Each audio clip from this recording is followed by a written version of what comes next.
Hello, hello, hello, and welcome to the Ball and All podcast. My name is Mpho, and I'm your host of the Ball and All podcast, which is a weekly basketball podcast where we talk about all things happening in the basketball world. Might be a little bit confused because I've been doing it daily with the Basketball Africa League, but that ended on Sunday. Congratulations to Zamalek, and so we're resuming normal programming, which is a weekly basketball recap podcast that covers both the NBA, WNBA, and for this foreseeable future, the NBA playoffs. And that's what we're going to be talking about today. We're going to be covering that. But firstly, let's just go through a segment of the show that I like to call the weekly recap. Remember to like and subscribe on these various platforms, i.e. on YouTube. Please like and subscribe where the video is, and on Twitter and also on Instagram. My handle is at Mpho, but it's at the bottom there. So going to the weekly recap in the basketball world, the Basketball Africa League was a great success. It ended on Sunday. Seems like it was an age. Seems like there's been a week has passed.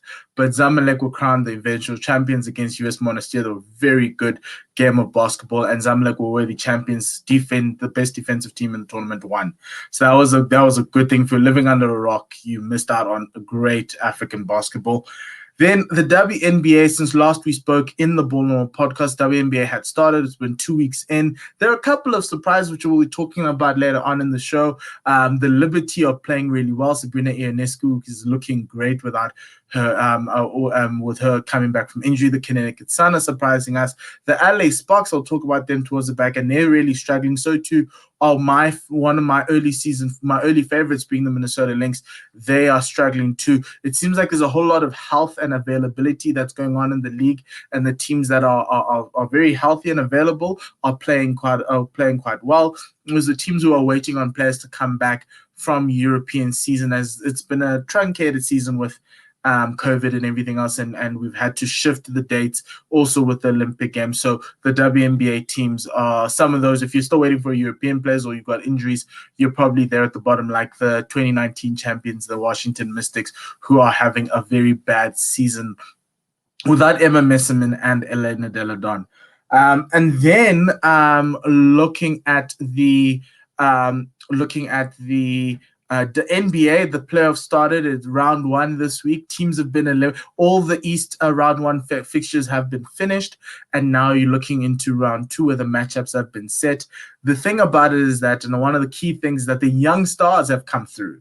Trae Young, Devin Booker, Ja Morant, Donovan Mitchell. It feels like this is the season where the baton gets passed over to the new stars. Great to see playoff basketball in New York, even though Trae Young just lit them up. But the key thing about these playoffs was the fan behavior. We've had a lot more fans come into stadiums. Some of the arenas have been near capacity, and fans have just behaved. Some fans have behaved horrendously, throwing popcorn on Russell Westbrook, spitting at Trae Young at the Madison Square Garden, throwing a bottle at Kyrie Irving. In the Washington Wizards game, there was a fan who managed to make his way onto the court, and somehow he wanted to go touch the rim. So he touched the rim, and then he ran off again. These types of incidents need to stop. And the league then, funny enough, did not do much. They just said that they're going to increase the announcements of fan conduct to 3. So they're going to let everyone know how they need to behave. And then on top of that, there's going to be bans. And also they're asking other fans to tell on their fellow fans to the nearest security guard if someone's being rowdy, which I think is really unfair. There should be some criminal prosecution there. If you enter an NBA court or you do something to a player, it is assault. You must be charged and go. And I think that's when it's going to deter fans. But right now, the NBA just don't know what they're doing. They've been so well up until this time with social justice and everything else. But I think this one is really hard because you have to protect the players, and that's the most important thing. So that is the weekly recap. We're going to go into now the WNBA. There's some early season surprises, but some news coming out the WNBA. Don Hughes, the coach of the defending champion Seattle Storm, he retired this week. He's been coaching for about 40 years in his career, but 20 years in the WNBA. He's gone through different places, from San Antonio to Cleveland to to Seattle. I missed the one stop that he made. But the most important thing is that Noelle Quinn, who's his assistant coach, will be taking over the Seattle Storm. She was the offensive assistant coach for the Storm in the bubble over the past 2 years, and she's done a great job. They currently are the best offensive team in the WNBA, and so that is a good that is we wish him well. And it's a really great hire from the Storm. I think Noelle Quinn is really good. Don Hughes has had 7 of his assistants move on to being head coaches. Currently, 5 of them are involved right now. You've got James Woody, James Ward of the Sky, Cheryl Reeve of the Minnesota Lynx, Sandy Brandella of the Phoenix Mercury, and Vicky Johnson, who's the new coach of Dallas of the Wings. And then Becky Hammond is still at San Antonio Spurs, but she played under Don Hughes at San Antonio when San Antonio had a WNBA team. So that was good. Interesting things that are happening in the WNBA. The standings look a little bit awkward. So here are the teams at the top of the standings.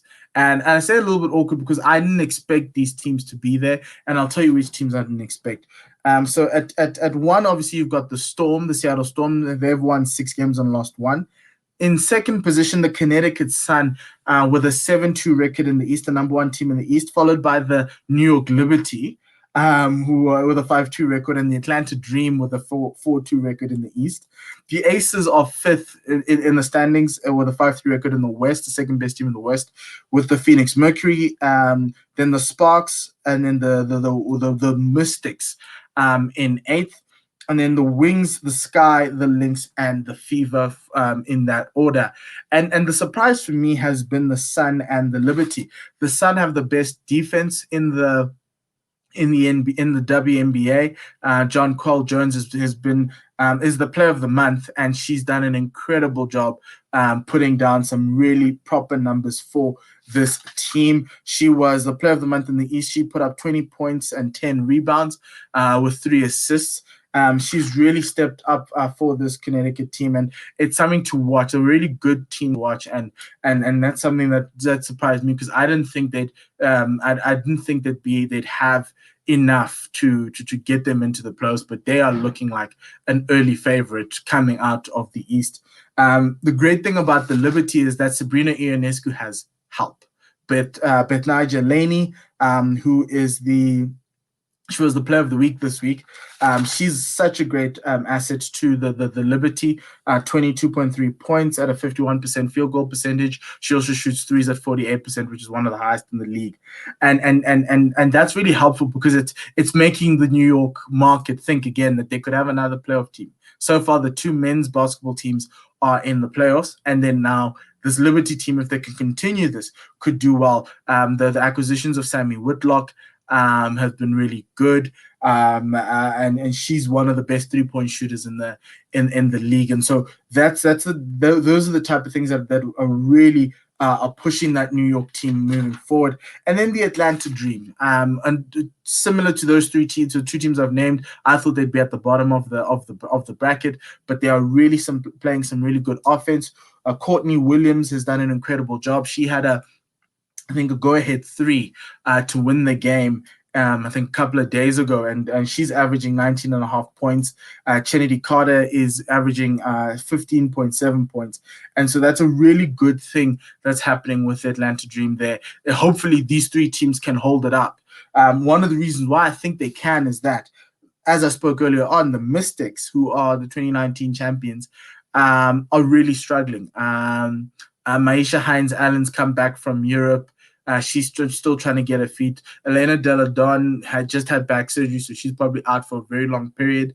So she's not going to help them. And she was MVP when they won the WNBA. And then you also have Emma Messerman, who was the 2019 Finals MVP. She's still in Europe. She's only going to come back in August. Her league ends in August, so that makes it a little bit more complicated for the Mystics to kind of get through. The other teams that are at the bottom that have surprised me, I wouldn't say the Aces are I'd be worried about the Aces. I think they're just trying to figure out their offense with so many.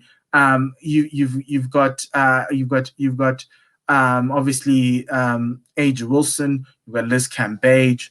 There you've got Jackie Young, you've also got Chelsea Gray, and you've also got Kelsey Plum. And so they're just trying to figure out what's the best route there. They've lost a few games, lost 3 games, but they will probably towards the end of the season be at the top there. They're a really good side. I pick them to win it all, if not for the Storm, because the Storm with Brianna Stewart has just taken off from where she left off. 22.5 points per game, 10 rebounds per game, and so those are the type of that's who everyone else is chasing. They are the best team in the WNBA, but I do think the Aces can do it this time. But the other team that bothered me were the Sparks. With Candace Parker leaving and going to Chicago, they haven't really brought back in someone who's going to give them that offense, those points on offense, and that kind of shows because they are the top 4 defense in this league, but they are a bottom 3 offense, and so that just kind of eradicates all the work they do on defense, and so that's where the issues come in for the Sparks. The Sky also really struggling.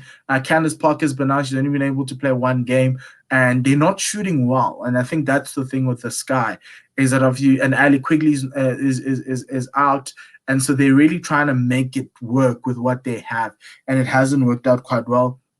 The Lynx are the one team that I think we all need to watch and see what's going on, because Sylvia Fowles is scoring quite well, one of the highest field goal percentages in WNBA. But then everyone else around her, even Kayla McBride, they're all shooting below what their normal averages are, and you kind of feel as though obviously when the shooting comes back, they will be better. But obviously, a lot of those players, as well as the Lynx, were playing in Europe, and now they've come back. So it's just a mismatch of that. The Dallas Wings also, I was the team I thought was the team we all needed to watch.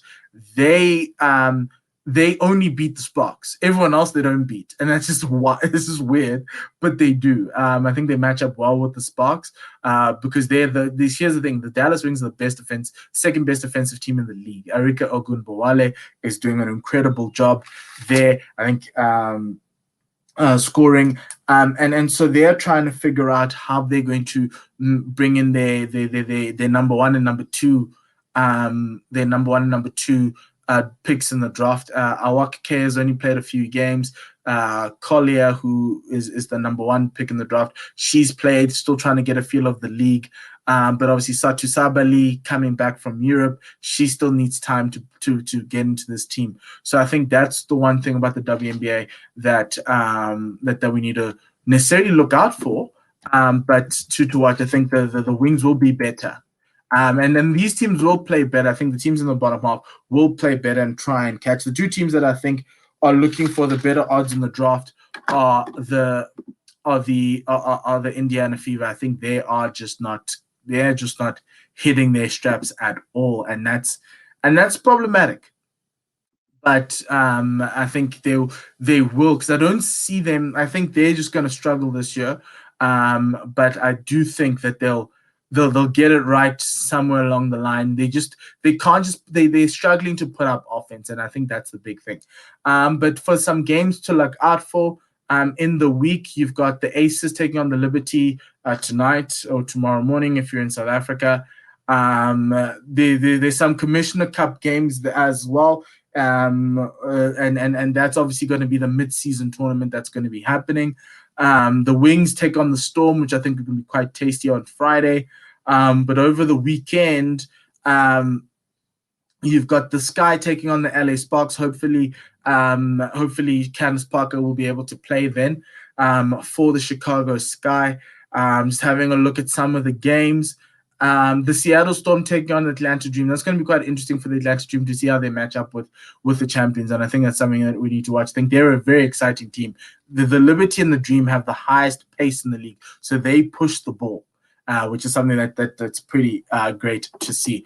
So now just moving on to the next topic, which is the NBA playoffs. The NBA playoffs have started. Round 1's been great. Let me just give you, and I want to talk about either bracket. So let's look at the East and see what's happened in the East. I'm just going to take off our little banner there. So round 1 of the East is essentially done, and we've got the round 2 matchups going. The 76ers showed that they are great on defense, and with Joel Embiid, they look amazing. The only problem is Joel Embiid's got an abductor muscle injury, and so that's going to be quite interesting for them going into this Hawks series. If Joel Embiid's not available, it kind of evens out that Atlanta Hawks matchup, which is going to be quite interesting because you've got Trae Young, who's averaging 30 points per game in the playoffs, and he's done an incredible job. And speaking about the Hawks and Trae Young, they just lit up the New York Knicks. The New York Knicks had a great defense, but they never had a good offense. Julius Randle, who was everyone's shout for MVP somewhere along the line, or even, and he won the most improved player, never arrived in the series. He struggled to score. John Collins had him on lock. And so that was one of those things where you kind of felt that was disappointing, but I think the New York faithful were happy to have playoffs back at the MSG. So that was one. But the Hawks-Philadelphia matchup is going to be quite interesting because it's going to be dependent on Joel Embiid's availability. If he's not there, it's much more of an even matchup, and the Hawks have got some really good sharpshooters from three. DeAndre Hunter, Bogey, Bogdan Bogdanovic, really good from the perimeter, and they could punish them. Lou Williams has found a new lease on life compared to the Lou Williams of last year. Maybe it was the lemon pepper wings. Who knows? So the next one is obviously at the bottom of that bracket. You've got the Nets, who gave the Celtics a gentleman's sweep. Jason Tatum in that one for the Celtics with a 50-point game. The Celtics obviously now, Danny Ainge, the general manager, has resigned, and Brad Stevens is now going to be the general manager. They're going to look for a coach, which is going to be quite interesting to see because this is a big offseason for the Celtics because they got beaten by a team they thought 7 years ago they won that Mozgov trade and all that Paul Pierce trade, but now a couple of years later, Celtics don't have a title, and the Brooklyn Nets are looking stacked, and they beat them flat down. So I think it's going to be an interesting offseason for the Celtics. The Bucks finally exercising their demons against the Miami Heat. It wasn't all Giannis. It was Drew Holiday. He was the game changer here. In Game 3, he had a plus 41 plus minus of plus 41, which is the highest ever by a Milwaukee Buck. In that game, I think Giannis had a plus minus of 6. That shows you how important Drew Holiday has come in. Bryn Forbes stepping up from the 3. PJ Tucker really adding a little bit more fight to this team. Miami just never had it in them. I think it was them having a shorter off season and the massive COVID at the front of the season, and they just didn't have it in them. They didn't have the effort. It wasn't Heat culture as everyone was expecting, and it was just quite disappointing. But that sets up a really great matchup that starts this weekend. Both of them start this weekend. It's the Nets against the Milwaukee Bucks. This one is for all the marbles. It's going to be incredible. I'm going to give you my predictions for these two. I think the 76ers, Atlanta Hawks. If Joel Embiid is fit, 76ers in 5. If he's not, the Hawks will take it in 7. In 6, actually, not 7. The Nets Bucks series, one prediction, I think the Bucks will win this in 7. They have the better defense. They have a team that can match up with Kyrie, KD, and Harden on defense. Yes, they're going to have to try and match them on offense, but if they can stop them on defense, they could find themselves an interesting the Bucks could be in the finals. Moving over to the West. The West is very interesting. Round 1 of the West is not concluded yet. And so we're just going to talk about how it's going to conclude over the weekend. And then we'll talk a little bit about how Luka's just been amazing. He's just been too good. So in the West, the Jazz are the only team that have actually moved on to the semifinal round. They gave the Grizzlies a gentleman's sweep. The game the Grizzlies won was when Donovan Mitchell was injured and not available. That was game 1. Then they went on to win the rest of the 4 games in that series. The Clippers and Dallas Mavericks, that's an interesting game matchup because the away team here has won all their games. And so it's just really interesting that there's no home court advantage doesn't help in the full arenas as the away team seemingly gets that punch and they gets that thing. And we watched Luka put down 42 points this last night to clean out. Well, not to clean out, but to beat the Clippers. The Clippers don't know how to handle the pressure moments in the fourth quarter. And the interesting thing about this matchup is watch them in Game 6. The Clippers normally in elimination games with Paul George in elimination games tends to hide. He was hiding in this game. He was sitting on the 3-point line. He didn't want to be aggressive. So it's going to be interesting to see how they come out. Does Paul George become more aggressive? Does he sit on the 3-point line? It's going to be quite interesting to see how the Clippers handle these next two games, because normally the teams who win Game 5, 85% of the time go on to the next round and win that series. Which is why this one. The next one is interesting with the Suns against the Lakers. The key thing about this series is injuries. Chris Paul was injured up front in the beginning of the series. The Lakers had a bit of a run. They won the games 2 and 3 after the Suns won Game 1. He had a shoulder injury. The Suns came back to even it out. They went back to the Valley. The problem was when they went back to the Valley in Game 4, Anthony Davis was injured. He has a groin injury. He didn't play Game 5. I don't think he's going to play Game 6. I don't think he's coming back in the season. Groin injuries don't take that long to heal, unless if they can buy him time, maybe a week, maybe 2. But the only way they can buy him 2 weeks is if the Lakers, with LeBron and all the role players, find a way to shoot better. They've been shooting about 25% in this series from 3, which is way lower than the high 30s that they were doing this season. And so that's the one thing that LeBron needs. And the other thing is we haven't had that LeBron game. So you kind of want that LeBron game to come. Probably it might be Game 6 or Game 7. A lot of pundits are saying that LeBron likes drama, and this is for his Last Dance type of documentary where he was 3-2 down against the Suns. He's never been 3-2 down before in 15 first-round series, and this is the one where he's going to win the next 2 games and take the Lakers into the next round and wait for Anthony Davis towards the back end of the second round, and then they can then go on and beat the winner of Portland and Denver. That's what people are thinking, that if he does that, he's a great scriptwriter, but I honestly think the Suns have the advantage here. The Lakers play the Suns tonight at the Staples. It's for all the marbles. Lose and go home. It's last chance saloon. So too with Denver and Portland.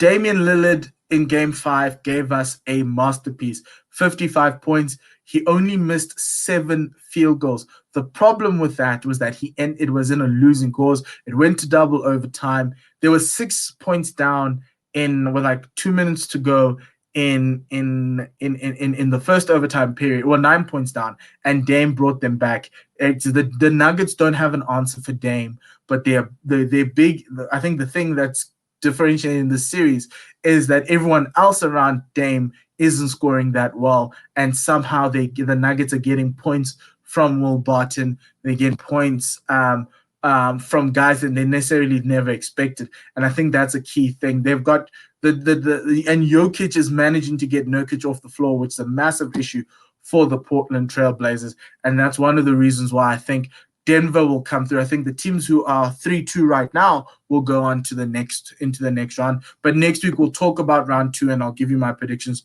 from the West round 2. One thing I want to address: Luka Doncic is the best player in these playoffs, hands down. You can fight me on this, whatever it is. He is the best player in these playoffs. He's played, I think, 11 playoff games. He averages 32 points in each of those games. Yes, all those games have been against the Clippers, we understand. But Luka is the best player in these playoffs, and that gives the Dallas Mavericks a chance. If you go into any playoff series and the best player in that playoff series, and you have the best player in that playoff series, let alone, yes, maybe top 10 or whatever it is, you may have more players in the top 10, in the top 10 players in that series. If you've got a guy like Luka Doncic, he can change the game for you. Look at how he's doing the Clippers. I think if you look at Dallas and the Clippers, he is number 1 in that series. If you have to rank the top 5, it's Luka 1, Kawhi 2, Paul George 3,